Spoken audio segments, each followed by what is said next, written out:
Welcome to Shotgun Story, the podcast that has conversations with indie creators about music, meaning, and the point of it all, so that you may be inspired by the journeys of other artists who are doing it for themselves, and maybe gain a little more understanding as to why it matters quite so much that you keep creating.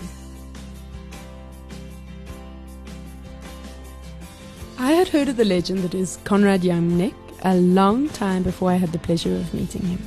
He's a sound engineer, festival organizer, technical director, vibe director, venue owner, consultant, driver, psychologist, assistant, and musician, and he's here with us today. Hi, Conrad. Hey, how are you? Good. It's so nice to see your face so far away. I want to go to the most important question right at the beginning is, what brought you to the music? You know what's so crazy? In the last couple of weeks, you approached me for this interview, and then Anton Goosen approached me for a bit of an interview, and there was another interview for another show.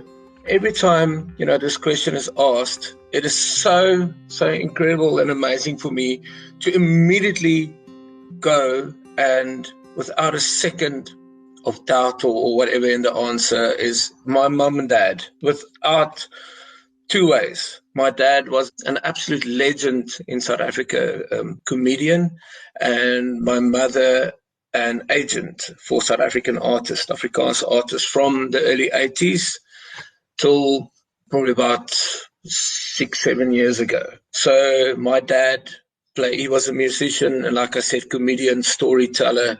He played music. The first things I can remember is waking up in the back of a hall while my dad's band is playing, and my mother booking the artists, and logically I started asking the questions. Dad, what does that button do? And this and that and there. And always surrounded by entertainers, always wanting to know, where's Dad going next?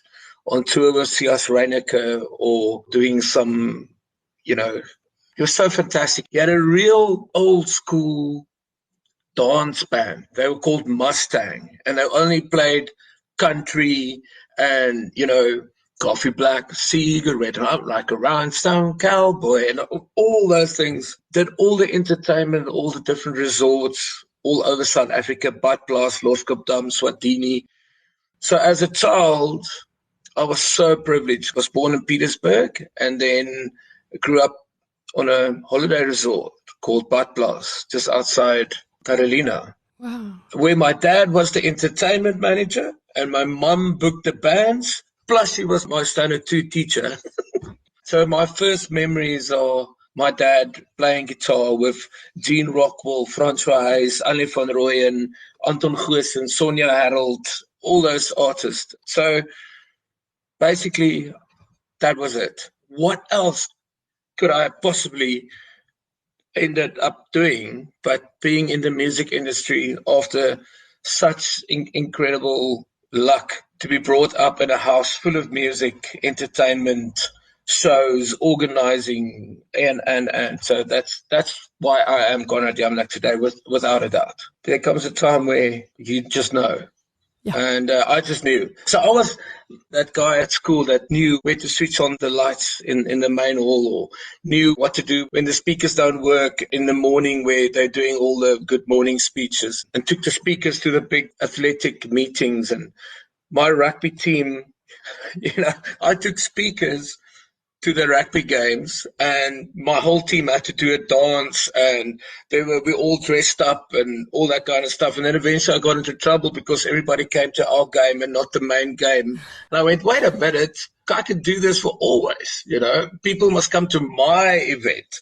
So that was it. Oh, that's wonderful. So and that was fantastic. And I mean, wow, my dad was just such an absolute legend, musician, and like I said, just such a gentle soul. So I want to be that. I want to do that, simple as that. It's amazing. Amazing to feel so strongly about it. If you were to look at your career in music on a timeline, what 5 highlights would you give to listeners who aren't familiar with your history? You know what? I listened to your podcast with Magical Andra. Mm-hmm. The way she did the podcast, she did what she always does and made me think. But then at the end of the day, there are different ways of answering questions. And I think without thinking too much about it, what Andra always does. My career, it was crazy. In 1992, Casper de Vries had a show in Pretoria at a place called After Dark. And at that point, my mother also helped him with concerts. And his lighting engineer got sick and phoned my mother frantically saying they don't have a lighting engineer. Can she maybe advise? And she said, well, my son does the lights at school and he can maybe go and help you. And eventually there I went out to the center of Pretoria. I did the show for him. 2 weeks later, he phoned me and said he's doing a show early next year at the State Theatre in Pretoria. Will I be able to go and do the lights for him? And I was like, geez, like, are you kidding me? Okay, cool. And then I went there and the sound engineer at the venue couldn't understand one word of Afrikaans. And Casper's show is 100% based on Afrikaans cues. Yeah. And then Casper said, well, Conrad, just swap. And I went, sorry? And he just put me on sound. Oh my gosh. With a full band. And I was in front of this desk, the size of the universe. Yeah. And I just went, okay, well, that's that. This is it. And somehow it worked out and they were all happy. I ended up touring with Casper de Vries for just over 20 years. Wow. Because of somebody that got ill and somebody that didn't understand Afrikaans at a theatre. That was just out of school. So in other words, you're out of school and you're going on tour with Casper de Vries, you know, and that was it. And then I knew only that world, except for the little things I did at school and everything I've seen my parents do. And from there on, I just got involved in more and more and more, always kept my eyes open on the road, you know, because Casper toured so many venues in South Africa, big theatres, in the beginning, small venues. So I just kept my eyes open the whole time and went back to a lot of them. But logically, because of that, a lot of connections were made, you know, and then at one point I realized I'm definitely going to end up more in the alternative scene stuff. You can call it a highlight or you can call it the thing that really actually got everything going as a professional, you know, where I actually then he said, you're going on tour with Casper de Vries and you're going to get paid for it. And I said, what? Are you crazy? And that was it. So highlights, first time, and this is not in any order. Yeah. The first time Piet Botha asked me to go to Strab, to Mozambique, and introduced me to that place, you would immediately know that the rest is history. And I mean, the first time my brother, Franco, came to me and said, I did a show this weekend at a place called the Blue Moon, just outside of Nelspruit. And I said, yeah, cool. Is it cool? He said, go there. It will change your life. And it did. And I went, geez, like, yeah. And I went, yeah, all right, that's a bit hectic. And I went there for a show, engineered, and I met Anthony Bumstead and Renata and Beanie and Pete van Helderen and everybody there. And we ended up doing Pablo Neruda poems while drinking tequila, chili, and white wine. And yeah, my life changed. So that's definitely one of the highlights. But then, my dear, from there on, it's just crazy. I think, oh my word, you know? Yeah, but those are just a couple of the top. But every single event or every single time that something is a success, and sometimes even when it's not, they're all actually highlights, you know? They're all stars in the universe. Some of them have gone and some of them are still there. And so they're all part of the bigger picture. Even the ones I really want to forget, at the end of the day, as time goes on, you remember just the good out of those. Because, I mean, you did learn something. even if somebody had to tell you 3 days later what happened, but you did learn something out of it. So I think the biggest highlight always is that feeling you get being a bit separated from what's happening in front of you, and then realizing you had a part in it. Yeah. And you see the joy on everybody's faces, and you can feel the energy out of the crowd, and you just know, okay, I had a part in this. That feeling is incredible. There's always that time where you go, what the freaking hell am I doing? It's 2 weeks before the festival or the event, and this must be sorted, and this and that and there. And then there's that moment at the event where you just sit back and you go, wow.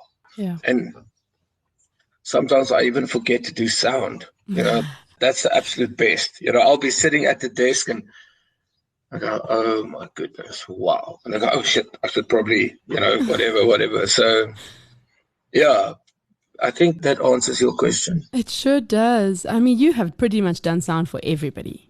Yeah, there's many out there that I still would love to do sound for. Yeah, I'm very lucky, very, very, very lucky that a lot of musicians have been in front of me. So I'm very, very blessed and very, very lucky. And interesting that. Who would you like to do sound for that you haven't? The Fake Leather Blues Band. Now, the Fake Leather Blues Band is Conrad's band, and it is a wonderful, wonderful band. And in fact, I'm going to talk to you about that now for a moment. Okay, cool. Okay, what drives you to create music? The ultimate why.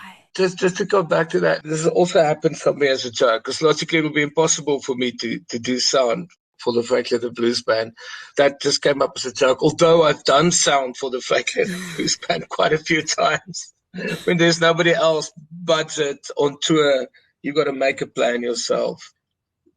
What drives me to the Fake Leather Blues Band is different, in my mind in any case, to what you do and to what Andra does and to what so many incredible musicians in South Africa do. It started off as an absolute fluke on Tuesday nights at the Old Nile Crocodile in Pretoria. And every Tuesday night we jammed at the open mic nights. And we were just there every Tuesday, me and Gideon Mainkies and sometimes Nathan Smith and Peter Tesson and my brother and Jacob Mans. And so every Tuesday, open mic night, I would phone the guys and say, yeah, of course, we're there. And then at the end of the evening, we just did like a bit of we made fun of blues, a bit of a send-up or whatever you want to call it. And then Jock Cunningham, the sound engineer, one evening came to us and said, you know what, you guys, I don't get it. It's not blues. It's not rock. It's not real. It's not, I don't know what you guys are doing, but I love it. You're almost like a fake leather jacket kind of vibe, one of those. From a distance, it looks real, but closer, it's not. And then I went, okay, first of all, I love the fact that you call it fake leather. So immediately Fake Leather Blues Band came up. And then secondly, it was, okay, well, I suppose we're a band. And then I went to the guys and I said, listen, we just got a name. And they all went, yeah, we have probably now played about 15 gigs. Yeah. So that's how Fake Leather started. And I've never given a thought. Never, ever, ever, ever, ever. I've never sat down and thought, which direction is this going? Or what shall I do with the band? Should we do an EP? Should we do this? Should we maybe that? Everything surrounding the Fake Leather Blues Band has just happened. Yeah. All of it just happened. The Ooga Booga man with the outfit and the glasses and all those things happened at Volmer one evening. I was snot flying drunk on stage, doing whatever I could do, entertaining the people and blah, blah, blah. And then after every second or third song, I said, Ooga Booga, for some reason. I've got no idea why whatsoever. And people started going, Ooga Booga. And I went, Ooga Booga. And they went, Ooga Booga. And then for an event, I hired I got a pirate thingy, this and that with the jacket or whatever you want to call it. And then the Ooga Booga man just appeared out of nowhere. Once again, it just happened. And I will always just let it happen with Fake Leather. I don't know where, but it's fantastic. And I miss it. I miss it so much because my band is in Pretoria. And I thought of starting Fake Leather in Cape Town with some of the musicians here, but that's the closest I've come to. It doesn't feel right. You know, I can't do it without my brother, and I can't do it without Peter, you know, and I can't do it without Vimpy, and I can't do it. It just doesn't feel right. So once again, I'm just letting Fake Leather be. And can you believe it? It's now 18 years of the Fake Leather Blues Band.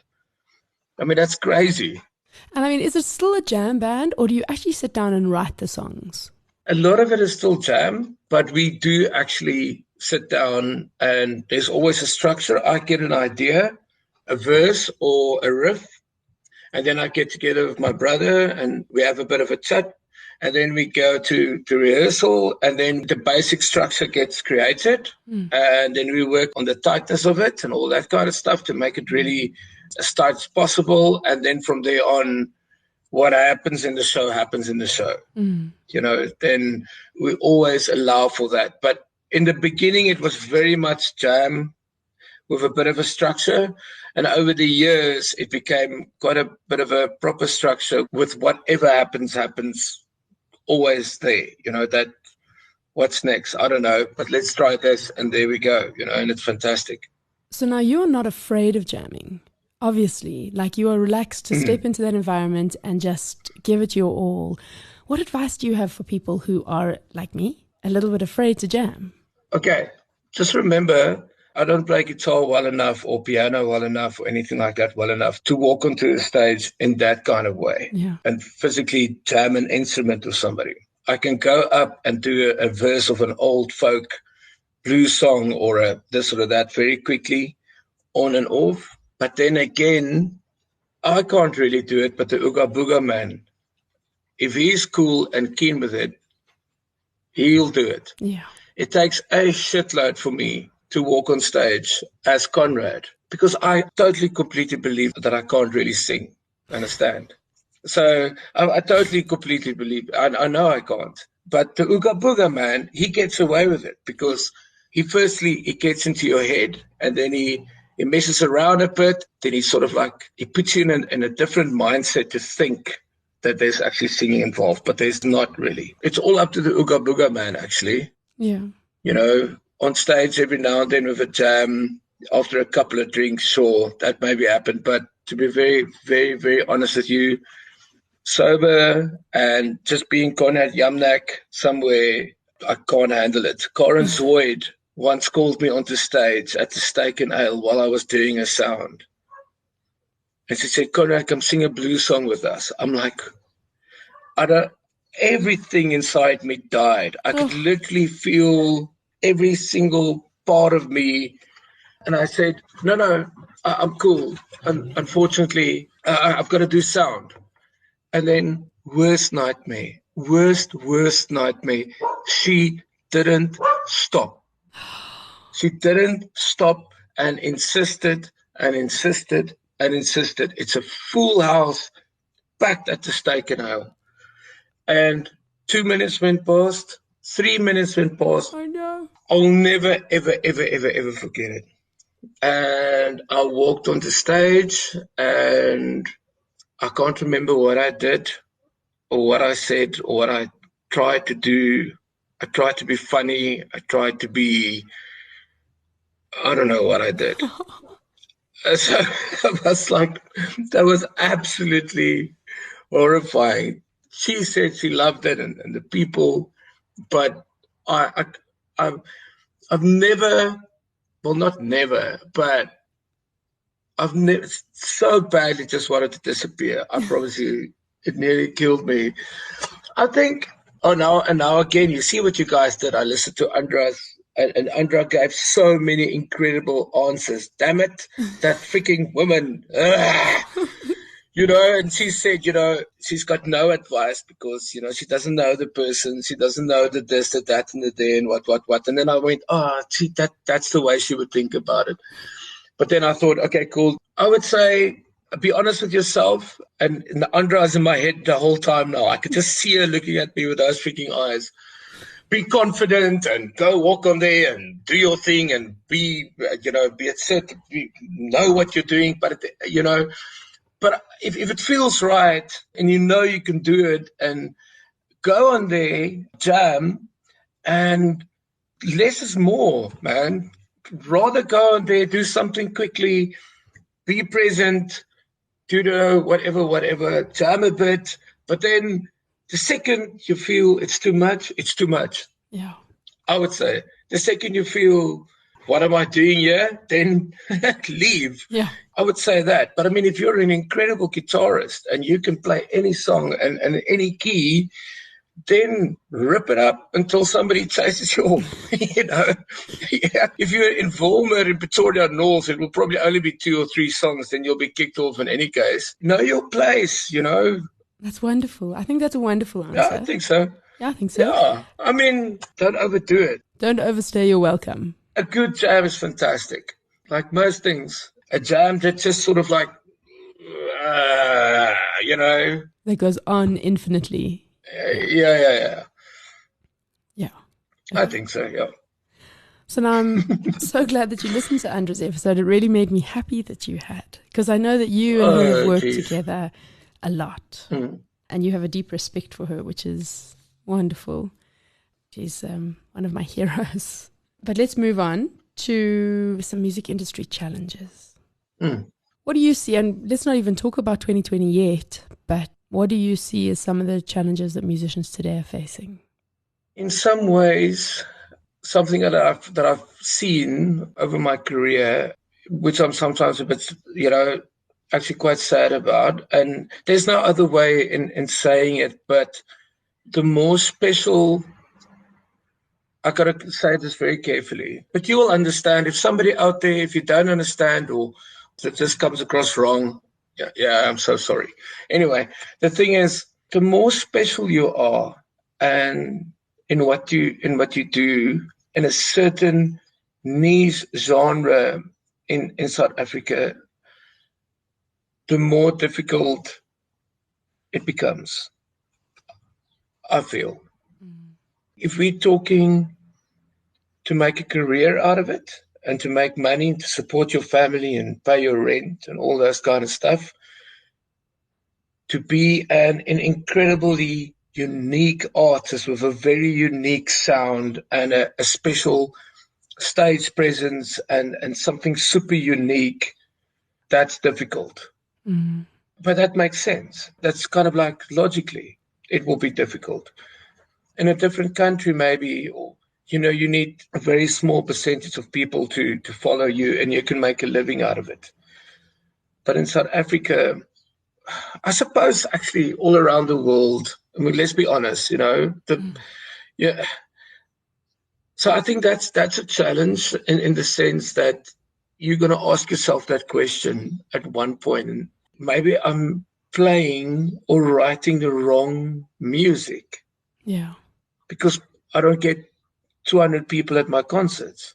So maybe I must change what I do. That's such a terrible question to ask yourself. Shit, maybe if I write something less this, or maybe if I put more instruments on stage, or maybe if it's more catchy, maybe more people will come. But then what are you doing? Yes. I don't know. I suppose all artists do that. Or if you're a painter, do you paint something very abstract and then go, but maybe if I paint a Coca-Cola can, more people will, be interested. Or if I paint a sunset, that's more acceptable and it's pretty and it's, wow, beautiful. But I mean, if I paint the inside of my soul, the chances of people buying it is not very good. So that's a challenge, but that's maybe not an industry challenge. Maybe that's more of a bit of a personal challenge, I suppose, which has come about because of you doing something incredible, but it's very difficult to get people at your gig. Yeah. So I suppose that's a struggle. Venues, the road, I think something South Africa doesn't give enough attention for venues.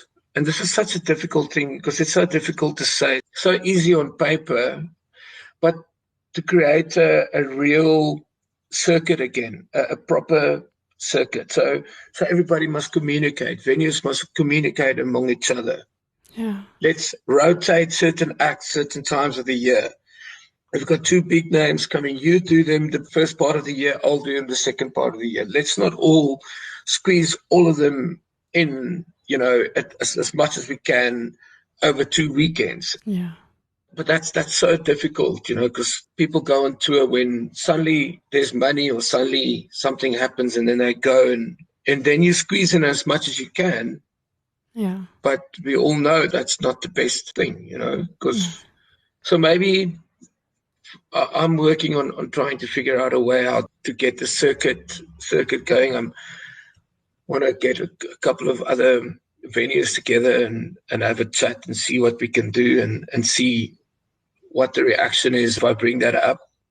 But you know what? In the music I'm involved or want to be involved in and have been involved in and will be involved in, there's a very big personal struggle among really incredible musicians, having to ask himself that question. Somebody phones me and say, listen, they booked me for this gig. Do you think I'm right for that place? Yeah. And I'm like, shit, man.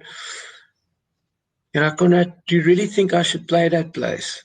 Then, that's a very personal question, because logically that person doesn't feel comfortable. But if he doesn't play it, he might lose his car. Oh. So it's so crazy. But sure, let's not get too dark and depressed about it. No, I mean, it's interesting because when you say that, the phrase beggars can't be choosers comes up, and it's like musicians and beggars.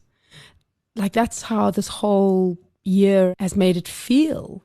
There have been so many musicians online doing these little shows for donations because they can't play gigs. Streaming doesn't pay and nobody buys albums. And how are musicians supposed to make a living if not from donations? But that doesn't work because pride, You have to make a decision within yourself.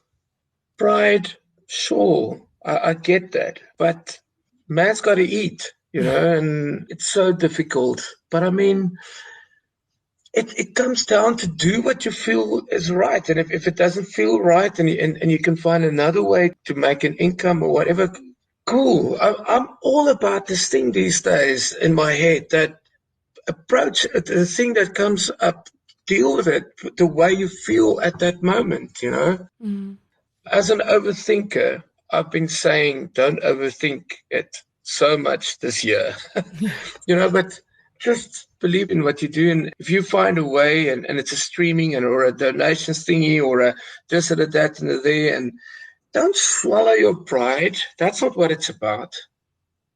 It's such a crazy time and you've got to do what you've got to do. Don't break your soul and your mind and everything about having to do certain things. Do what feels right. Yeah. There's a Fernando, a good friend of ours in Mozambique, in Ponta Malangan. There's nothing. They've got no ways of, and he's a musician. He's now planting vegetables and making money out of that. What happened during lockdown, he said he wants to do a show on Zoom or whatever. And I said, let's do it, brother. And he walked around for a day or two, finding a hill high enough to get enough cell phone signal. Yeah. Found a beautiful spot under a tree. And there's a guy sitting under a tree in Ponta Malangan, playing a show on Zoom to like 20 strangers all over South Africa, one even in England. And I'm just sitting there and I'm going, what the hell? Yeah. What the hell? The communication I've had with him over time, over 10, 15 years at Strab, we've never had this kind of conversation. I don't know him, but I know him. Yeah. But he sat there And I would love to know where pride and all those things came into his reasoning, except for finding a tree, enough cell phone signal, play my music. People will give some money if they want to. Yeah. And that's it. Wow. That's it. That's all he did. And I sat there and I saw the people sitting wherever they are in South Africa at their pools and this and that and there. And there's this guy. I know for a fact. I could see it in him and I could feel it in him that he wasn't sure what people are seeing or hearing. The way he never looked himself in the eyes on his cell phone. He never, you get people playing a little set at home and you can see him looking at himself, playing, being aware. His eyes were out there. And then every now and then I said, Desi Fernando, are you still fine? And I saw him, looking at the phone going, I'm fine. And then people are clapping hands and he's like, he can't believe it, And then, let me finish the story about him. And then we made close to 6,000 Rand for him. Yeah. And I phoned him afterwards with donations and stuff. And I said, brother, I've got some, I don't know what's good news regarding money to him, So I didn't know what to say. And I spoke to Jessica and I said, 6,000 Rand. I mean, I'm surely. And I told him, we made almost 6,000 Rand. And it was dead silence. Dead silence on the other side. And I'm sorry, I'm getting super emotional now. God, I feel so weak. And it was dead silence on the other side. And he couldn't comprehend it. In his whole life,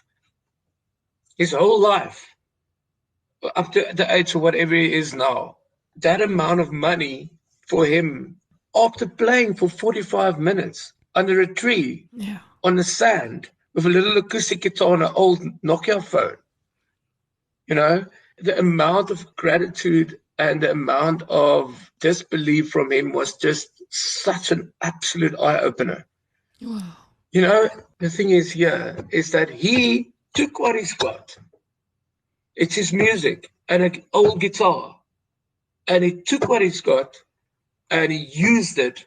I believe he didn't think of pride or how specifically good the quality will be. Will it be cutting out? Is the sound shit? Is the this there? Is the that there? No. If you can hear me and if you can see me and you hear what I've got to say, then that's it. And if you appreciate it and you want to give me something, God bless you, man.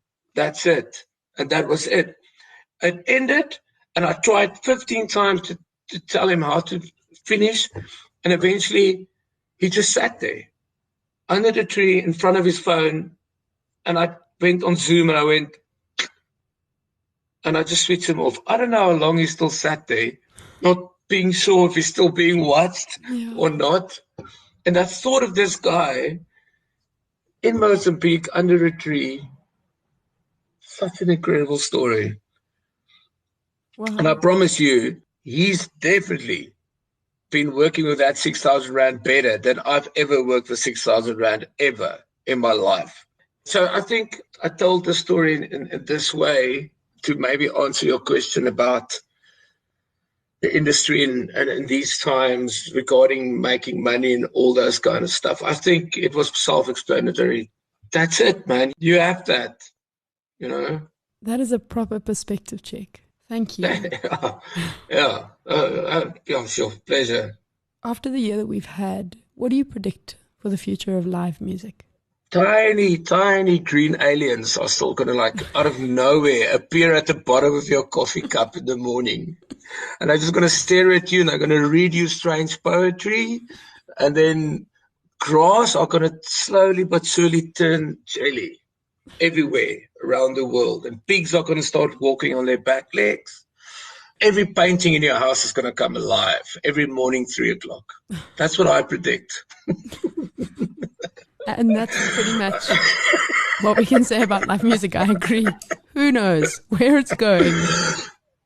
It's going, the fact is, don't worry about it. Be concerned. Make sure you've got a plan in place, and try to do as much as you possibly can. But at the end of the day, you're a musician. We are musicians. We are creative people. We don't necessarily have the business minds like other people do, but we are creative and we can find ways, and we will find a way. And some won't find a way. If you use your mind and your talent and whatever you've got to, and apply it and stay on it. And some days I know you don't want to. I know you don't want to. Some days you just want everything to be dark and close your windows and curtains, and that's fine. Do it, deal with that then. But man, go find a tree on a hill somewhere, man, and sit there and play your music. But to predict it technology-wise, it's crazy. Remember, I can talk from a technical point of view as well. Look what we're doing at the moment. Over lockdown, I did a wedding. We had 2 South African bands. The couple got married in Russia, and the guy that did the ceremony was in Australia, and fans were all over the world, And I'm sitting there and I'm going, what the hell? We were busy planning shows in Russia with a live audience in Russia and a live audience in South Africa, with a big screen up in the venue in Russia and a big screen up in the venue in Stellenbosch. So my band plays live to a live audience. It gets broadcasted to Russia. It gets projected on a live screen in Russia on a big PA. So people in Russia watches the band live on a video screen. After that, the Russian band starts playing in front of a live audience. That gets broadcasted to us. We watch them in South Africa on a big screen in front of a live audience. You can buy online tickets and live tickets, So now we can do Joburg band play. We watch them on a big screen. Cape Town play. They watch us on a big screen. All the festivals in South Africa put all their bands together and whatever. So I'm just sitting there and I'm going, what the hell? Man, we've looked at technology now where with 3D cameras and stuff, and the tech guys out there will probably go, yeah, this has been going for so long. I don't care how long it's been going. I've just seen it, And we'll be able to record a show where then you can buy a separate ticket afterwards, where you as guitarist can put a thing on your head, one of those 3D things, and you can literally walk on stage and look at your favorite band's pedal setup and what skins the drummer use. And you can literally go stand next to him during sound check. Wow. I watched the Joe Bonamassa concert. You could buy a ticket and then you follow the guitar tech. You could buy a ticket and then you can spend backstage with Joe Bonamassa. You could buy a ticket and there's a cutout of you in the theater. Then he goes, sits down next to you. You can buy a ticket and you can be in the sound engineer booth for the whole duration of the concert. It's just going, Yeah. But please, all I want is somebody on stage, 2 speakers, and an audience in front of me. Fact is, with all of this happening, I understand why it's happening and why we've got to do what we've got to do to survive. Yeah. But I need to touch the music. I need to, I can watch you play a song on Facebook or whatever and love it and get it and all that kind of stuff. And it will still be beautiful. But I need to feel it, But then again, Norza did a concert at our place, at Daisy Jones, a live stream. And I asked about not having a live audience in front of her. And again, without thinking, she just said, Conrad, I'm learning a new way to send my energy to somebody. Wow. And I said, Norza, what do you exactly mean? It says, the person is not here, but the person is out there. And that person is here. And then again, come on. And all she visualizes in her head is just goes into a little thing, it goes through this, it gets sent over whatever, it finds a way, still reaches that person's heart. And then I went, so in the same sentence where I tell you that I need to be there and feel the music, and my head goes, but it still reaches me, whichever way. There's always these people in our lives that just brings us back to, I can't play in front of, there are no people in front of me. I need to this, I need to that. And she just goes, Conrad, I'm learning new ways. I realize there's new ways for me to get my energy, to send my energy. So beautiful. And Conrad, it can go so much farther now. It can go so much further. Says, I'm from a township. I can sit in my Sabine and my energy, my music can reach somebody in Canada. I'm like, okay, it can go so much further instead of just the people in front of me. And then I went like, absolutely mind blown. Yeah. It's so beautiful. Yeah, it could go so much further. So you can clearly see at the moment, my mind is just open to so much.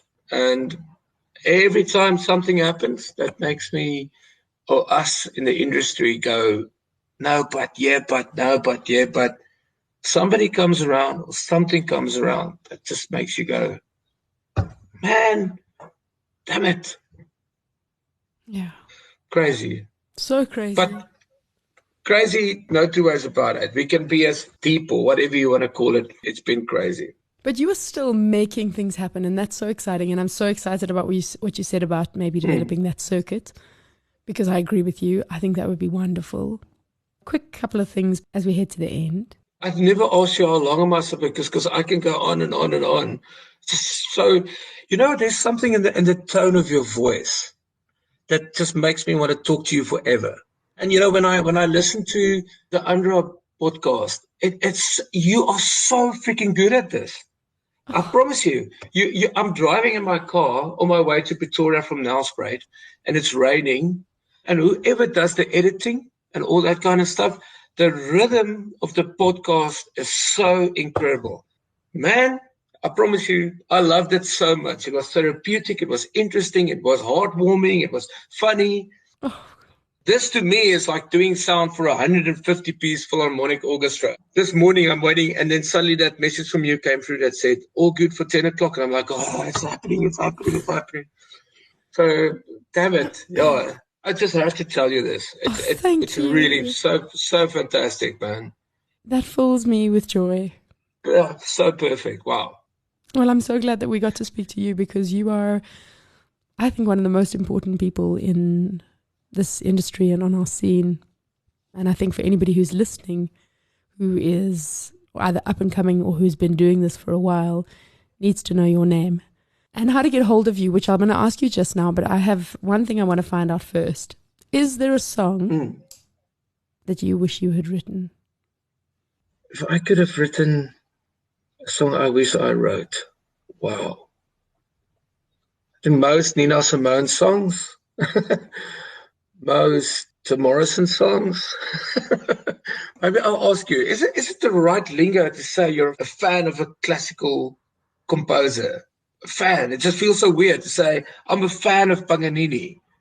I think you can still say that. So strange to me. Fan suddenly means so many other things, But I mean, okay, I'm a massive Paganini's music to me is absolutely incredible. So I mean, I wish I had the mental capacity or whatever you want to call it, or that gift to write something like that, Your favorite song of all time? You're going to kill me. There's songs I go to every now and then, when you're driving home on tour and all you see in front of you is that sushi platter. Yeah. And all you want sushi, no matter what's going to happen, you're going to.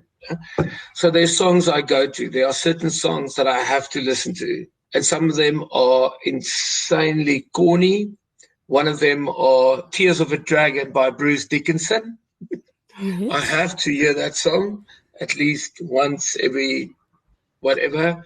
I am a massive Nick Cave fan. Yes. As in, I love him to bits.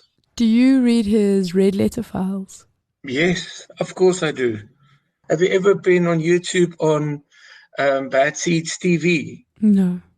Bad Seeds TV. It's 24 hours of Nick Cave continuously all day, all night. Wow. Live shows, interviews, poetry readings. Absolutely. Okay, I'm going to look it up. I've got a nice saying, because I'm a sound engineer and logically love music. Some of the best songs ever are not my favorite sounding songs, because I listen to stuff differently, I believe. And some of the most incredibly recorded music are not my favorite songs.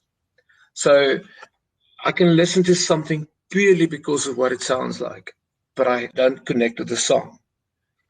And then sometimes I listen to something that's so beautiful and I completely disconnect myself to what it sounds like. And that's very important. You, because of who you are, and all musicians are in a way a bit of a sound engineer. You know when something sounds right and when something doesn't sound right, whether it's for yourself on stage or whether it's being at a concert. And then I always use this example. If you think of any Beatles song now, okay, the first Beatles song that comes up in your head, let's say It's Been a Hard Day's Night or something. You've got no idea what the kick drum sounds like. No. You've never listened to the bass guitar. Never. If you think of songs by Elvis like Hound Dog or, one of the many songs he covered, you can't remember the tone of the acoustic guitar. Or some Elvis songs on vinyl, you can't even hear the bass guitar, So listen, but don't necessarily listen sometimes, So a song that stops me in my tracks are the most beautiful thing. Maybe except for Jessica, there's a few things more beautiful than that, to be very honest. She's a song. She's the most beautiful song ever. Yeah, I got my answer. I got my answer. Damn it, and if that doesn't win me points, I don't know what the hell will, I promise you. That is wonderful. And I must say, I am so happy for you two to have found each other. I'm so happy. That's crazy, man. In between all of this madness, there are those moments. There's listening to Andra. There's finding a new song. There's seeing some new technology, getting a song across and taking the energy further that it's ever been able to go. There's a guy who finds a freaking tree on a hill. And among all of this, there's a shitload of sadness. But we just got to freaking mission and be cool with ourselves. Yeah, and in light of all of that, the good and the bad, what advice would you give to other musicians?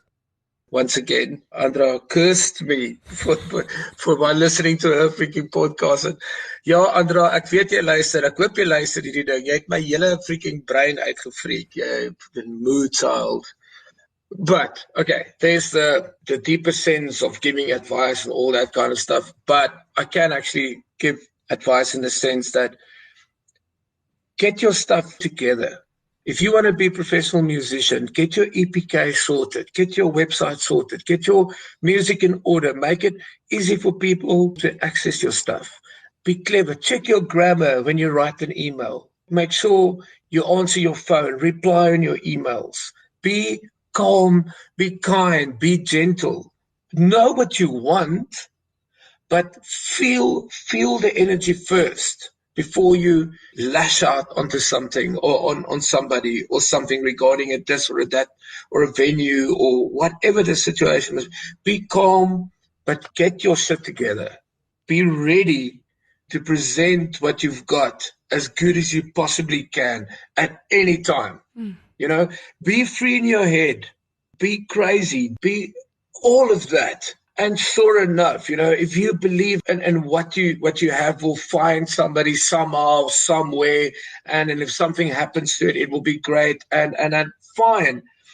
But get it on one flash drive and put it on a table and let the universe take it from there. Yes. I see it all the time, all over the place, everywhere. People out there in these times are trying to find a shitload of stuff and trying to get through stuff and trying to make things work. They're going to pick, and this is fortunately and unfortunately, and that's what my mind is all about at the moment. The second I say something else pops up. But with all of the shit going on and everything happening, if somebody has to make a decision, he's going to take the package that's there. That you can take like this, move it, put it down, and use it. That's the way it is at the moment. He doesn't have time to sort your shit out for you. Yeah.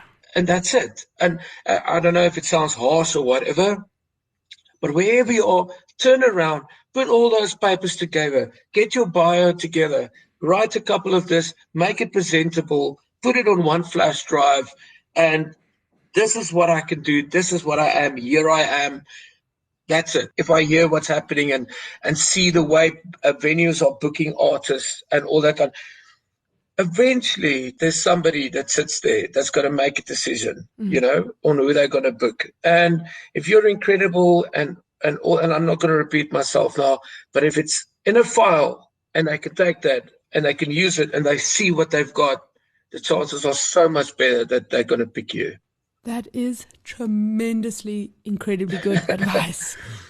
Yes. And if you're not that guy, and there goes my other side of my brain again, if you're not that guy, man, I honestly wish that the right person finds you and you get your music out there the way you want to, because you also deserves it.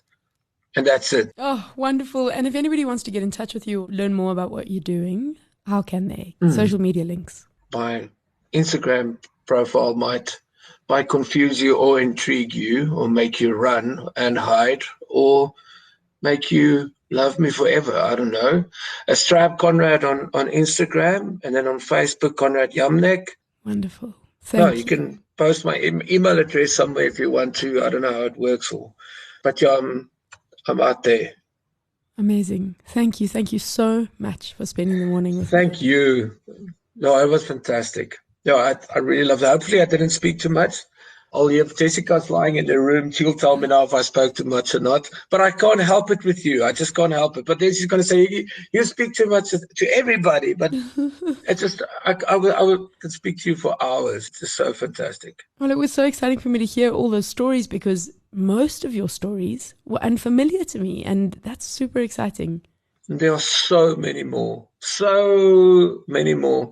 Good friend of mine that passed away this year, Mr. Anthony Bumstead, always said, never ever waste a good story with the truth. Shit. So many stories. This industry, who we are, what we are, it takes us places, shows us faces, and I wouldn't swap it with anything.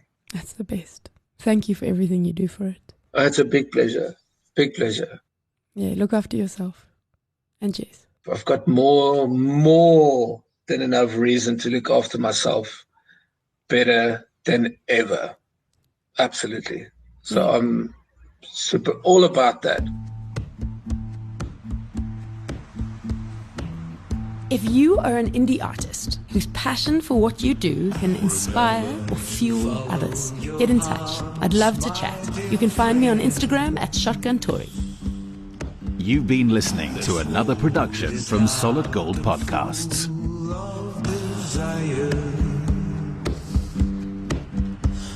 Set your sights and remain on course. Devils and healers and angels on holy walls. Rock steady, my dear friend. Stay with me, my dear brother. I'll get you home safe and sound. Stay with me, my dear brother. I'll get you home safe and sound.